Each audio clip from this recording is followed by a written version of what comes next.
Olá.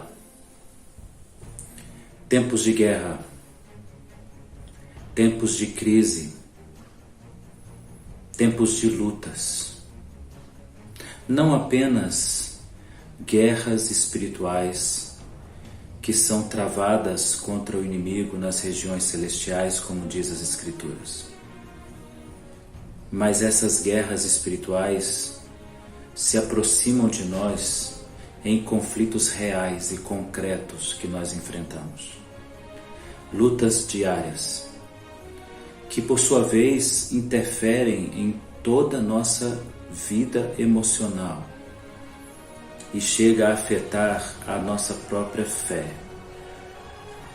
O que fazer em tempos de guerra, em tempos de crise, em tempos de dificuldade? Como agir? Como sair dessa situação? Será que Deus tem alguma direção para nos dar no meio de tudo isso? Ou será que Deus se esqueceu de nós?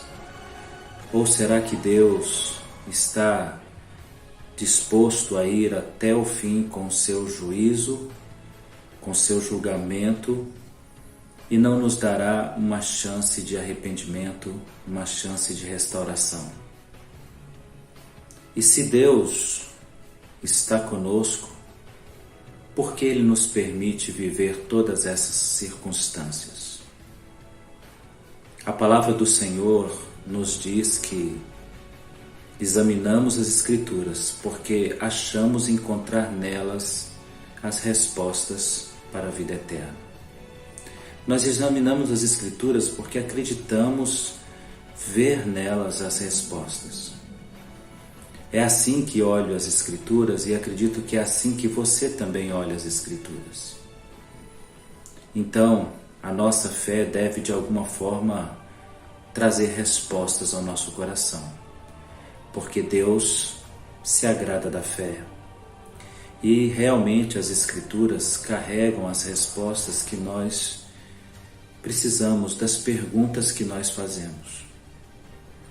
Estas mesmas perguntas que acabei de fazer a você, acabei de deixar nesse vídeo, são também perguntas feitas por um homem em um tempo de crise.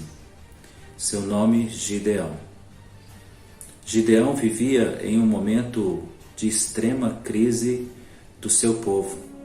Ele está no livro de Juízes, que relata um período da história do povo de Israel, um período em que Israel vivia uma certa dinâmica de comportamento. Eles viviam pecados, erravam, desobedeciam às ordens e diretrizes do Senhor, e o Senhor então os visitava com o seu julgamento, e o Senhor permitia que a sua desobediência fosse cobrada, o preço do seu erro fosse cobrado. O povo então se arrependia, confessava os seus erros, confessava o seu crime espiritual contra Deus, e o Senhor, cheio de misericórdia, como lhe é comum, perdoava o povo e levantava um homem ou uma mulher para restaurar aquele povo e aquela nação. Depois o povo entrava novamente na mesma dinâmica de pecado. Vem o juízo do Senhor e o Senhor levanta um homem depois do arrependimento. Gideão vive num tempo de crise em que os midianitas, que tinham uma estratégia muito cruel contra os seus inimigos, estavam oprimindo Israel. Eles tinham um forte exército, muito habilidoso e muito numeroso, e eles dividiam esse exército em companhias imensas. E esses grandes batalhões invadiam os povos que estavam sob seu domínio, sob sua opressão, e saqueavam todo o bem, tudo que eles produziam, deixando aquele povo cada vez mais na escassez e na necessidade. Toda essa opressão militar, toda essa opressão política, social, gerava uma série de outros problemas, porque quando nós vivemos lutas e batalhas, problemas, conflitos, na realidade tudo isso também acaba se refletindo em várias áreas de nossa vida. é como uma pedra lançada na água e a sua onda vai se perpetuando e alcançando vários outros lugares. Assim também, a luta às vezes ela tem uma origem, mas ela se expande e alcança outros lugares na nossa vida, na nossa alma. Então a história de Gideão é uma história que passa dentro desse contexto. Os midianitas geravam uma opressão militar e traziam necessidade e escassez a todos os seus dominados. O povo de Israel sofria tanto e estava vivendo uma opressão tão intensa que eles retrocederam socialmente. E a Bíblia começa contando a história de Gideão, dizendo que o povo estava escondendo-se em cavernas. O próprio Gideão, que é encontrado por Deus e eleito por Deus para trazer a libertação, ele está no lagar, no lugar onde se produzia vinho, debulhando trigo, em um espaço reduzido. Ele estava fazendo um trabalho que era feito em um espaço mais amplo. Isso é o retrato de uma comunidade emocionalmente abalada. É o retrato de uma sociedade emocionalmente reprimida, triste e confusa. A história de Gideão então se passa dentro desse contexto de guerras e de conflitos. O Senhor então ouve a voz do povo que clama. Tudo começa dessa maneira, o clamor.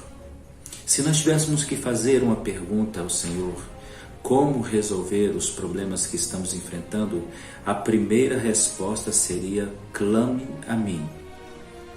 Nada acontecerá sem que do Senhor venha a resposta. Clamando ao Senhor e confessando os erros, reconhecendo falhas e pedindo suas misericórdias e a atuação do seu amor.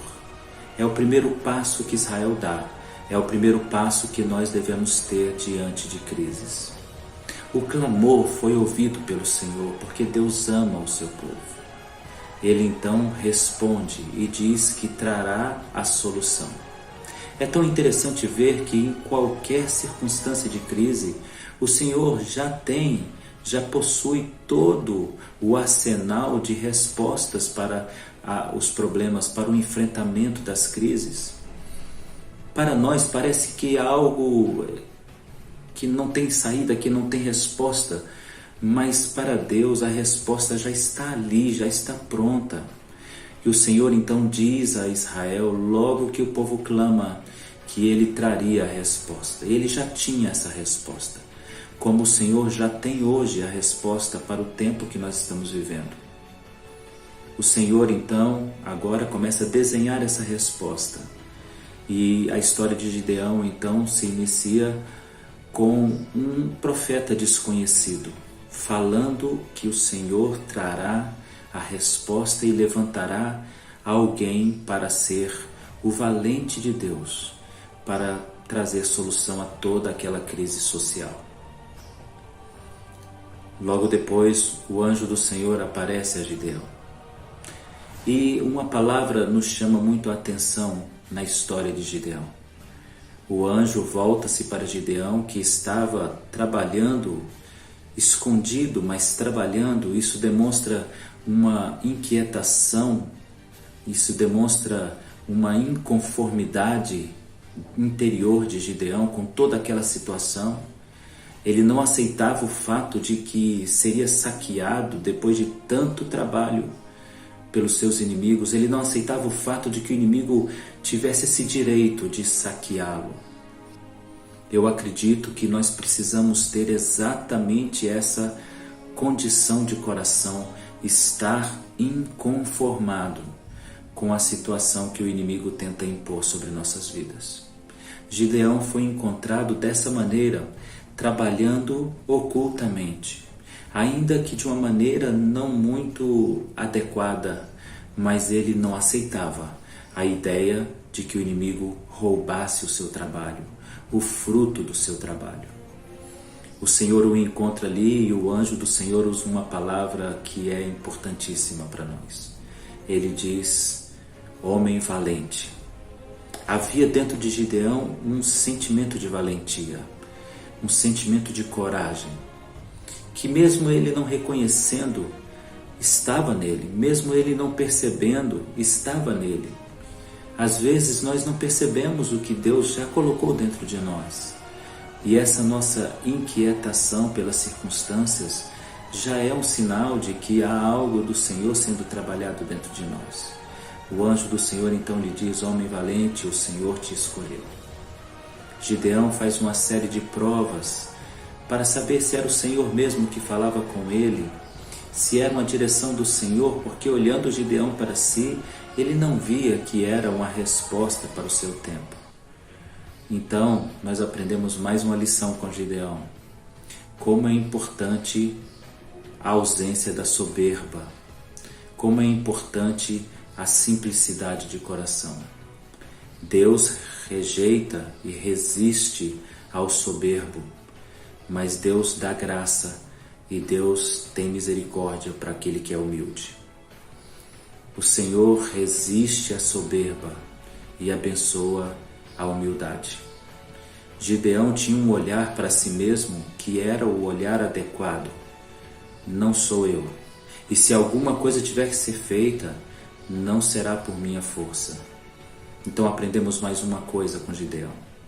O Senhor interessado em dizer a Gideão que ele havia decidido libertar o povo, e isso não importa mais se a pessoa que está sendo escolhida encontra-se, acha-se capaz, porque não depende da pessoa, depende de Deus. Interessado em dar essa lição a todos nós, o Senhor confirma todo o chamado, todo o pedido, todos os clamores de Gideão, todas as provas de Gideão. E aí nós aprendemos mais uma lição. Deus está interessado em dar provas e evidências de que Ele está com você. Às vezes o que nos falta é perguntar, pedir sinais, confirmações. A palavra do Senhor diz que nós temos que provar os espíritos para ver quais procedem do Senhor. E às vezes nos falta esse pedido de confirmação. Que hoje o Senhor possa tocar você e confirmar no seu coração essa palavra, e você possa solicitar ao Senhor confirmação para os sinais que parecem vir dele. Gideão faz todas as provas que ele considera importantes e o Senhor dá todos os sinais que ele precisava ter para confiar. Mas eu quero que você perceba detalhes nessa história, porque Gideão, ao ser chamado pelo anjo, ele faz exatamente a pergunta do início desse vídeo: se o Senhor está conosco, por quê? Por que todo esse sofrimento? Sabe, querido, você e eu precisamos entender que os porquês não cabem muitas vezes a nós, mas os porquês geralmente estão relacionados à nossa atitude, à nossa falta de reconhecimento. Um homem servo de Deus, temente a Deus como Gideão, também pergunta o porquê, mas ele logo abandona o porquê quando ele entende que o Senhor decidiu livrar o povo por meio dele. E agora vem uma lição muito importante que está na história de Gideão. Primeiro, o Senhor lhe dá uma ordem, que ele pegue bois e cerre o poste ídolo de Baal, e com um dos bois ele puxe aquele poste ídolo e o leve para longe.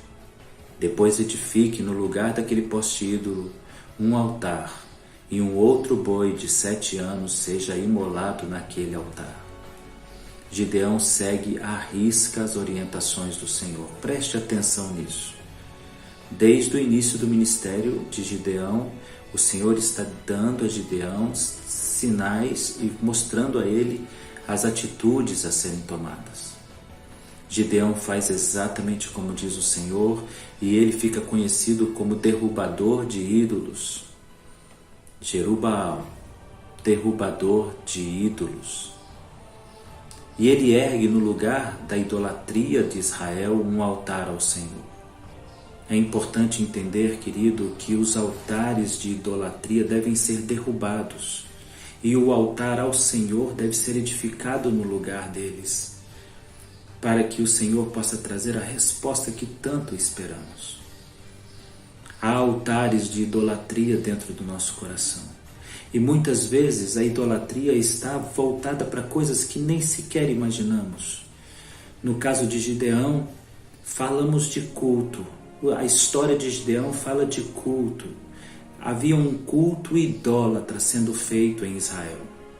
E o Senhor manda derrubar aquele culto idólatra, derrubar o símbolo daquela idolatria e erguer um altar ao Deus vivo naquele lugar. Às vezes nós praticamos a idolatria dentro da casa do Senhor. Nós às vezes valorizamos sobremodo pessoas, valorizamos até mesmo o próprio culto que fazemos.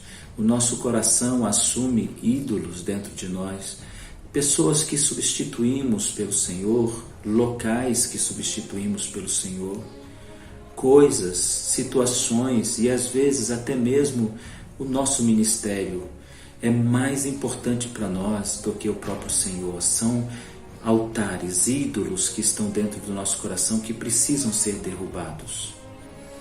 Quantos que lideram a obra do Senhor, quantos que estão à frente da obra do Senhor, passam a amar mais a obra do que o próprio Senhor. A direção do Senhor então para Gideão é: derrube o poste ídolo. Nada pode ser feito sem antes o ídolo ser retirado e um altar ao Senhor ser edificado. Derrube esse ídolo, meu querido. Derrube esse ídolo que está no seu coração. A igreja, o templo, as coisas não são mais importantes do que Deus. O seu ministério não é mais importante do que Deus. Em qual lugar, no caminho com Deus, você e eu paramos de adorar a Deus para adorar aquilo que Deus colocou em nossas mãos? Em qual lugar nós deixamos de adorar ao Senhor? Em que momento deixamos de servir ao Senhor e começamos a servir a nossa vontade, o nosso sonho, os nossos projetos? Nada é feito sem que antes o ídolo seja derrubado. Mas preste atenção nessa história, porque os sinais e a direção que o Senhor vai dando a Gideão são muito importantes para aquilo que nós temos para falar nesse vídeo. O Espírito Santo então enche Gideão e a palavra do Senhor diz que, cheio do Espírito Santo, Gideão levanta um exército. E aqui eu abro mais um parêntese, porque sempre cheios do Espírito Santo formaremos um exército. Sempre que o Espírito Santo nos encher, faremos um exército. Sempre seremos capazes, cheios do Espírito Santo, de agrupar valentes, de agrupar pessoas para uma batalha. Encha-se do Espírito Santo e o Senhor fará de você alguém capaz, confiável, para atrair mais guerreiros para estar ao teu lado. Fecha parênteses. Mas a história diz que o Senhor agora quer dar outra lição para Gideão. E ele diz para Gideão: há pessoas demais. Eram 32.000 homens. E o Senhor diz: há pessoas demais. Eu preciso que você entenda que essa vitória não será para a sua glória, mas para a minha glória. E aqui nós precisamos entender outro ponto. O Senhor espera nos dar vitória da crise, nos fazer superar a crise, mas Ele não espera que essa honra seja dada a homem algum, nem a você, nem a mim. Então o Senhor sempre irá resistir aos corações que tentam substituir a honra do Senhor a eles mesmos. A lição é clara e o Senhor diz a Gideão que há muitas pessoas, e nós conhecemos a história. Apenas 300 homens ficam com Gideão. Gideão agora tem apenas 300 homens. E agora ele passa para esses 300 soldados. Qual é a atitude que eles devem ter diante dos milhares de inimigos que eles têm que vencer? Uma nova lição vem aqui. Nesse tempo de pandemia, parece que o Senhor tem balançado o céu, abalado a terra. e ele tem como que retirado do grande exército da igreja um número muito expressivo de irmãos. Mas eu quero que você entenda e que essa palavra entre no teu coração, e se ela fizer sentido para você, assuma essa palavra. O Senhor usa aqueles que restam, Ele usa o remanescente. O Senhor fará proezas por meio do remanescente. Se o Senhor deixou você com poucos 300 soldados, saiba, esteja confiante, o Senhor dará vitória com 300 soldados, porque um homem e Deus são maioria. Um pequeno grupo e Deus são maioria. 2 ou 3 reunidos em nome do Senhor fazem toda a diferença. Creia nisso e o Senhor fará sinais por meio dos poucos remanescentes que esses dias tem deixado na igreja. Tem revelado aquilo que já tínhamos a ideia, mas não tínhamos a certeza. Agora temos a certeza de que algo muito forte mexeu com o coração das pessoas. Mas aí continua, e a lição está exatamente em tudo isso que vou falar agora. Tudo isso que vem falando, e somando-se tudo, nós encontramos a resposta para aquilo que começamos a falar no início desse vídeo. A história então nos diz que essa foi a ordem dada por Gideão.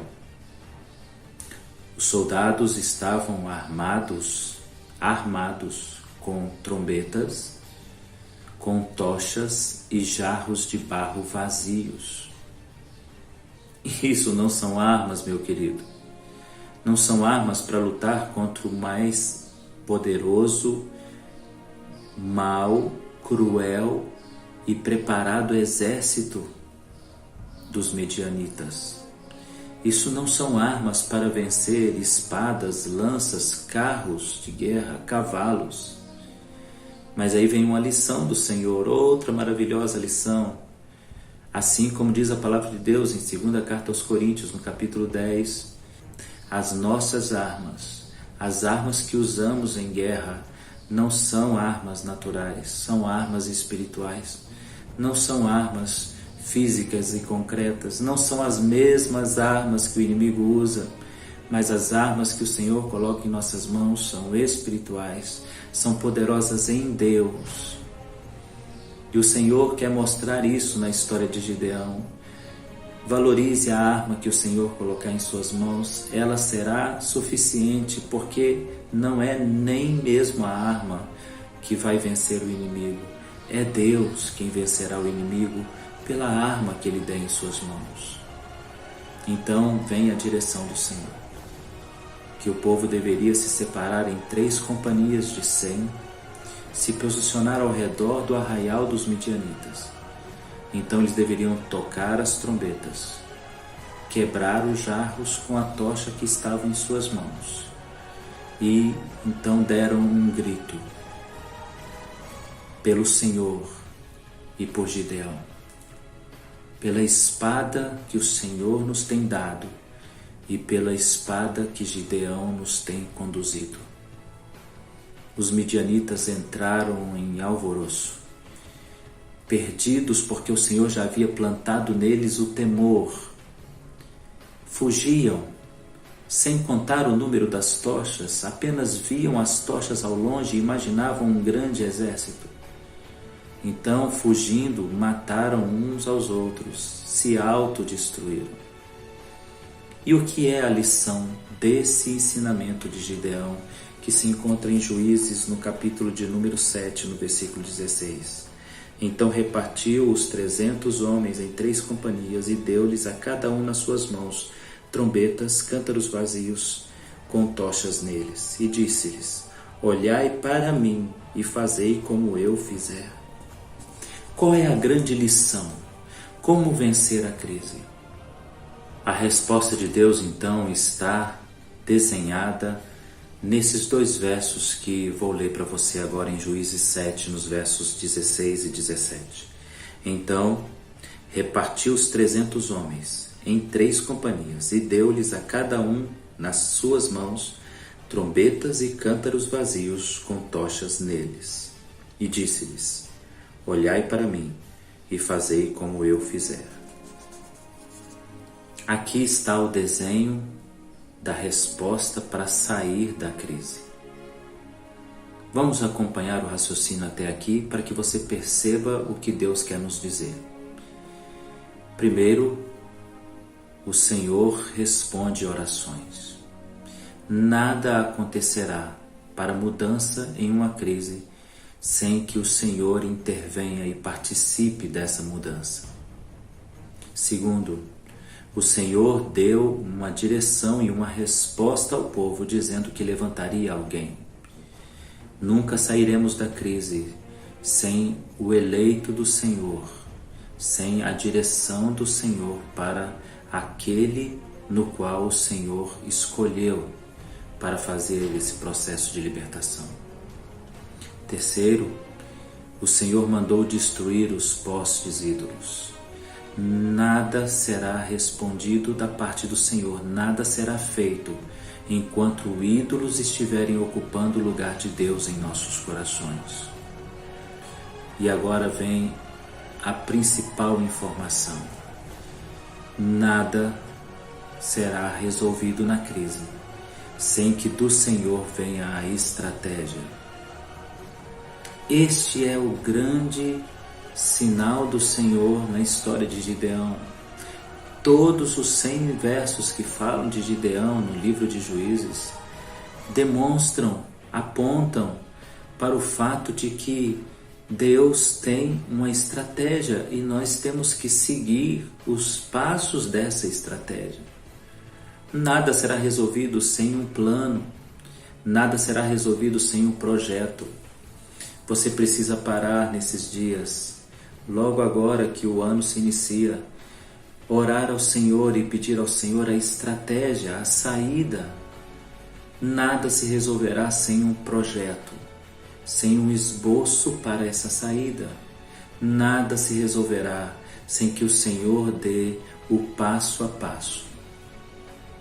As armas, a maneira de usar as armas, o caminho, passo a passo, até a vitória. Então, o que nós queremos aprender com Gideão no tempo de crise, no tempo de guerra, é que o Senhor nos dará as estratégias. Confie nessa palavra. Confie no Deus de Gideão, no Deus de estratégias. Coloque em prática a estratégia e o Senhor fará o resto. Guarde essa palavra no seu coração e se ela fez sentido para você, então aplique em sua vida.